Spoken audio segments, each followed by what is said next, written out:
everybody, and welcome to another episode of Mind Matters, Navigating Head Injuries and Concussions. I'm your host, Kiley Como. I'm the legal nurse consultant here at Shane Smith Law, and today I'm speaking with Sherry Grote. Sherry is a caregiver, a career leader, and the creator of the Harmony Hero Framework, a powerful approach designed to help individuals find balance, strength, and purpose in the face of overwhelming circumstances.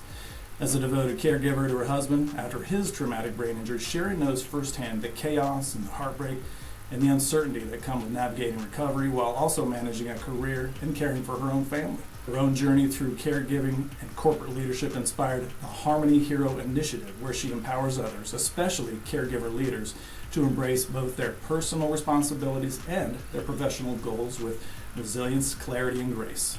Sherry speaks openly about the emotional toll and the unexpected beauty that comes from showing up for someone you love while still trying to show up for yourself. She offers some real encouragement, practical tools, and hope for everyone walking the path of caregiving while continuing to pursue their own purpose. Sherry, it's a real pleasure to have you on the show with us today.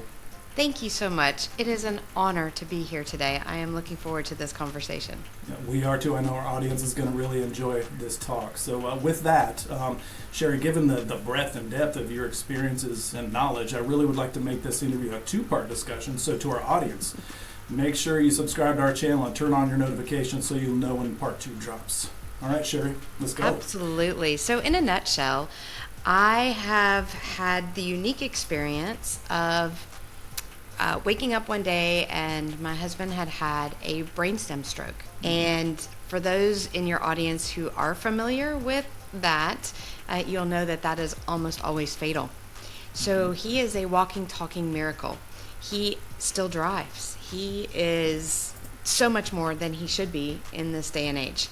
However, it does come with a lot of challenges, especially to your family, to your the relationships that you have between husband and wife and husband and kids, and how do you navigate all of that while also trying to figure out how to pay the bills and raise kids and go to work, and during that 11-year period have also gone from being a marketing manager to a CMO. And I know what challenges it takes in leadership. But what I have learned in that time frame is that what you learn, the lessons you learn at the bedside while you're doing your caregiving, also apply to the boardroom. And the lessons you learn in the boardroom also apply to the bedside. But a huge part of my passion now is helping other people who are navigating that chaos, where the waves are just coming at you in different forms and fashions. And the ocean, you shouldn't try to control it, but you can choose how you react to what's going on in the ocean, and to find that balance and that harmony. And that's where the Harmony Hero Framework came into play. That's amazing. And, as I read into your bio and dug into more about who Sherry Grote is and what you do, I was intrigued on how you are weaving, your personal story with, your husband's injury, his brain injury, and how you cared, and then you wove that into your career as a high-level executive, a leader. I was fascinated by that. I've done some work myself in previous roles in corporate leadership, and I'm really looking forward to this. So right out of the gate, your husband has this brainstem stroke, which you're right, that is generally fatal. Truly a miracle. That's amazing. Yes. How did your life change in that immediate aftermath? You're a high-powered exec. You're running and gunning in the corporate world. What was day one like? So day one was exhausting because it took us a good 4 to 5 days to actually get a diagnosis. He has survived 9 cats' worth of lives in his lifetime.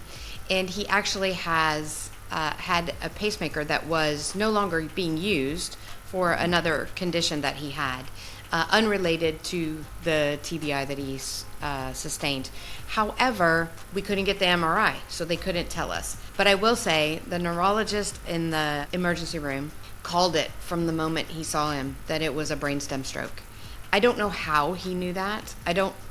The science behind it is unbelievable because he does not present as a stroke victim. And he had the worst bedside manner ever, but he's the only one who got it right. And so from day one, it was doctors, emergency room, fighting for advocacy in the hospital to get things done that needed to be done. It also happened to be birthday weekend for my family. My son's birthday is the day after my birthday. And so we had all of that chaos going on too. And, the kids were 8 and 11. And so trying to figure out who's going to take care of the kids, where am I going to be? I believe you should not leave your family members in the hospital by themselves, if at all possible. There is advocacy that's needed in order to make sure they get the care that they need. And so, I was thrown into this total chaos for 3.5 weeks of being in the hospital, of trying to maintain a job, maintain life. The kids were in school, get the birthdays done, all of those things, figure out where do we go for rehab, picking those kinds of things out for him, and stepping into this new role of, oh my gosh, this all falls on me. How am I going to do this? So from day one, it was complete overwhelm. I will say we have a great village. I have a great village, and having a great village makes all the difference in a caregiver's life. And so I encourage people on a regular basis to reach out, let people know when you need something, what you need.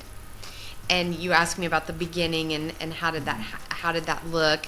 And one of my favorite stories of caregiving is it was birthday week for us. And my son didn't understand why he couldn't stay the night in the hospital, and he wanted to stay with his dad. And we had gotten Adam into a inpatient rehab facility in the hospital, and we had a village of people who were willing to come and see him on a regular basis throughout the time. And so I took the kids to the beach, and I had a lot of people who gave me a lot of grief for that, right? And I'm like, listen, he's got to come home, and when he comes home, I'm going to be the one that has to do all this. My kid needs a birthday.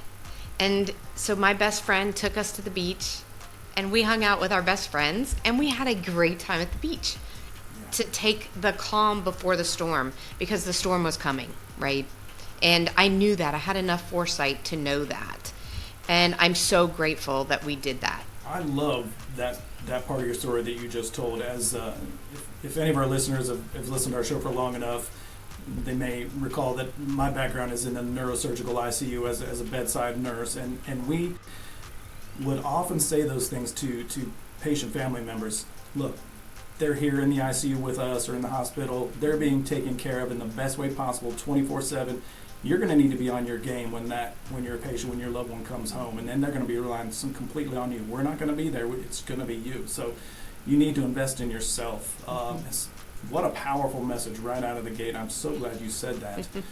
That's very, very, very poignant to our listeners here. And I know to our listeners, our audience, we're talking about a brainstem stroke, but many of our listeners or have loved ones or maybe even themselves have been involved with accidents or falls, have received TBIs, concussions.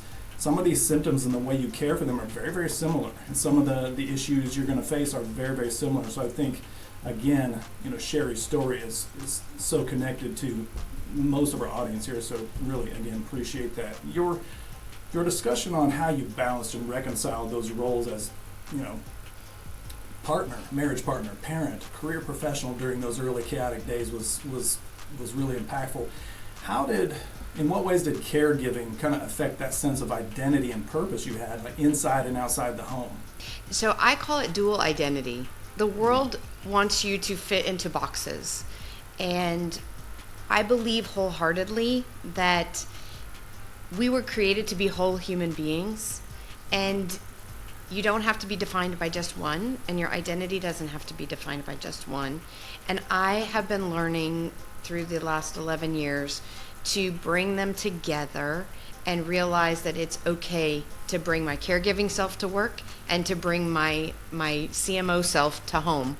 And there are things that I can pull from both of those worlds, and I'm still the same person. One of the things that I think job owners, business owners need to know about caregivers that helps with that identity is value what those caregivers bring to the marketplace, because they lead with empathy.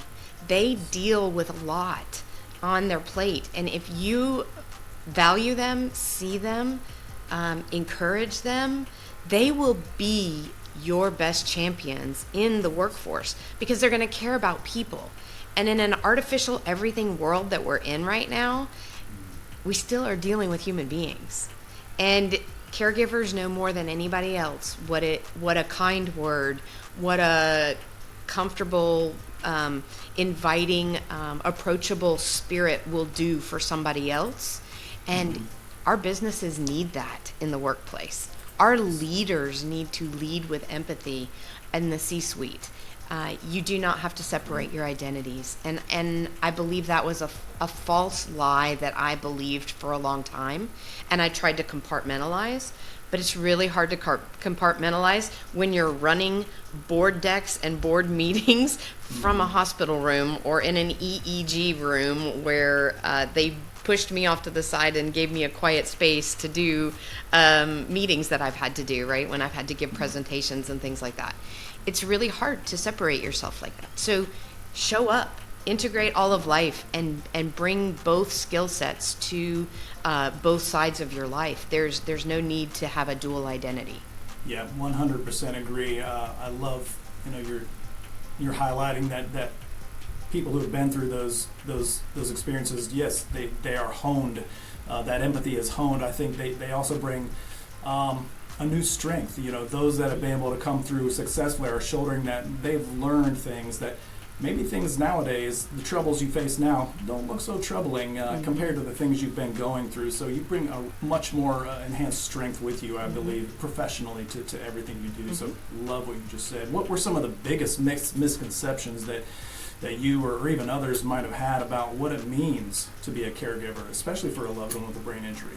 I don't think I ever realized how much it was going to be my responsibility to make sure he was safe. We went from being adults who were caring for our kids together to I now have to be worried, is he going to fall? When he's taking a shower, making sure that I'm around so that, if anything does happen, I'm here. I wasn't prepared for the numerous effects of blood thinners and what that will do to your white carpet in your bedroom when you have accidents and falls. Yes. I didn't realize that nobody would be looking at him holistically from day one. Nobody.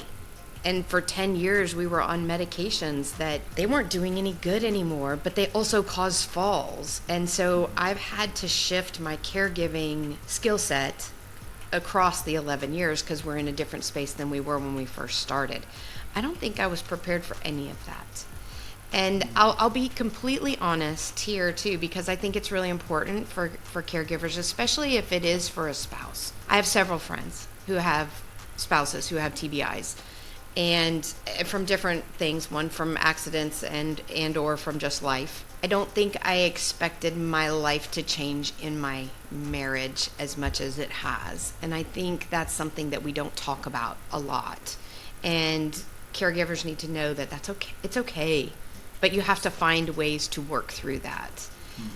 For me, it's super easy to be the wife and stay married and do the things because I believed in my vows when I said in sickness and in health. And I look at him through the eyes of the person that I married and that his life is valuable and God's not done with him yet, or else he wouldn't be here.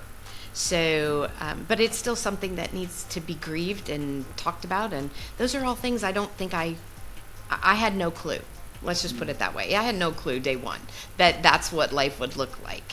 But I'm grateful that he is here and we can still do some things and we can still have a life. We just have to do it in different boundaries and in different, we don't have the same kind of energy level we used to have. So we have to, work around the limitations that we do have. Yeah, well said.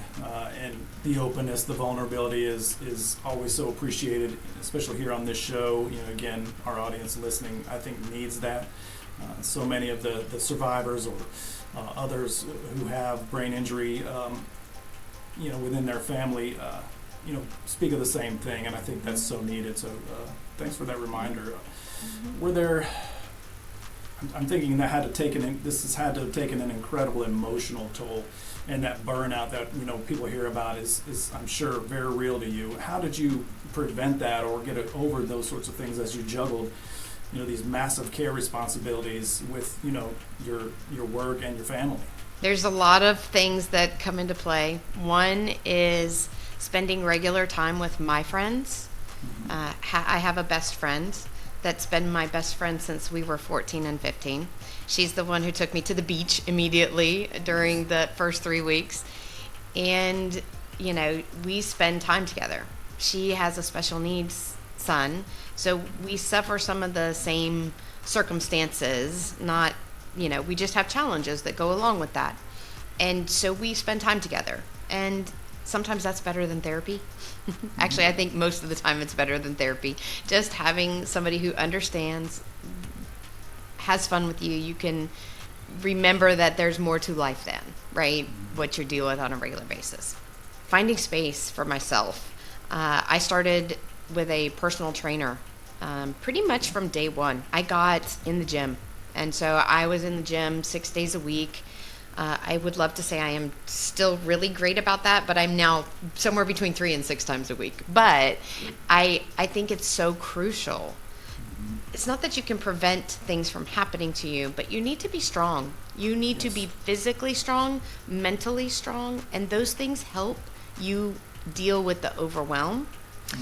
And I had really great leaders in my work life as I was going through this and as I was progressing in my career. And they taught me the leadership principles of setting boundaries and how important that was. And setting boundaries with, hey, I'm not gonna take phone calls after 7 o'clock or 6 o'clock or 5 o'clock, or I'm gonna shut my computer down and I'm not gonna send emails, or whatever that looks like for work, could also apply to home. Hey, I know you want to do X, Y, and Z, Adam, but now is not the time. I can do it when we do this time. And I would give him parameters of when I could help or when I could do. And, that took some getting used to as well. Initially, he wanted everything right then. And I was like, I have to do these other things too. So learning to set boundaries was crucial for me to be able to keep my mental health, physical health, spiritual health, all of that, and relying on a village. Literally, hey, I need somebody to come sit with him for 2 hours. Can you come and just hang out with him because he needs outside friendship, not somebody who's tired and irritated and doesn't want to do this. He needs to feel like a human being who has friends and still has a life because God's not done with him yet. And so those are things that we did. Those are very practical, real things that we did to overcome burnout. I mean, you just said it. You even got to my next question. I'm so glad you touched on. Those are very practical steps. You talked about, physical exercise, I think good nutrition. I'm sure you integrated some of that as well. We've had some amazing guests in the past that have talked about how nutrition can impact not only your healing as a brain injury survivor, but the caregivers as well to maintain, as you noted, that strength, that physical, mental, emotional that you're going to need. You got into your support systems. And you mentioned setting boundaries, which I feel is something important that our audience needs to hear over and over again because it's a difficult thing to do. Saying no. Or on the converse side, bringing people in when you need help, asking for help. For some reason, saying no and then asking for help are two very difficult things for most people. So yes, I'm glad you touched on that. They are the hardest things. And when you're a strong, independent person like me, it's even harder. So it was a hard thing to learn to ask for help. And it is one thing I preach over and over and over to people that I'm talking to. You have to ask for help. People don't know what to do. And by the way, the longer you're in this caregiving role, the less people know what to do. So you have to tell them if you need something. And it's amazing. People are willing to help. They just don't know what to do. Yeah, I think that ties up nicely with a comment you made right at the beginning was, you don't know what to expect. How could you? I mean, that goes not just for you as the caregiver, but for the support system of the caregiver. If they've not had a brain injury exposure, whether to another family member or friend, how would they know? So 100% nailed it. What inspired you to channel your caregiving experience into developing the Harmony Hero framework? So I believe that balance and harmony are crucial for people to sustain life, whether it's brain injury, whether it's child rearing, aging parents. Life in general is hard. We are told that we will have trouble. And the only way that you will survive all of those challenges and the waves that come across you is to find a way to stand firm and to find that balance that you need.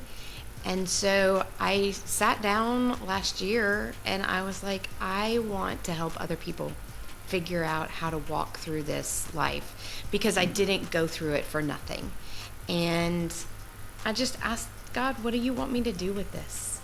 And he's helping me write a book, and I am doing podcasts and speaking engagements, and I am bringing my whole integrated self of 25 years of marketing professional plus 11 years of caregiving, and it's being pulled together in a beautiful story that I believe will help others. And it started with coming up with the Harmony Hero framework, and as a way to explain what does it take in order for you to find that balance that you need in life. Fantastic. What an amazing way to end this part of our conversation, Sherry. Well, that's going to wrap it up for another episode of Mind Matters, Navigating Head Injuries and Concussions. Once again, I'd like to thank today's guest, Sherry Grote, for joining us today and sharing her knowledge, her expertise, and her passion with us.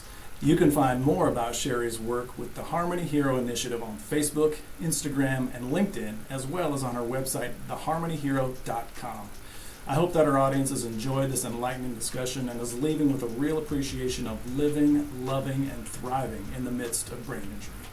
Please don't forget to hit the like button and subscribe to our channel to keep up with our latest and greatest content like this conversation, and leave us a comment below to add to the discussion. And as always, remember, if you're in pain, call Shane at 980-999-9999.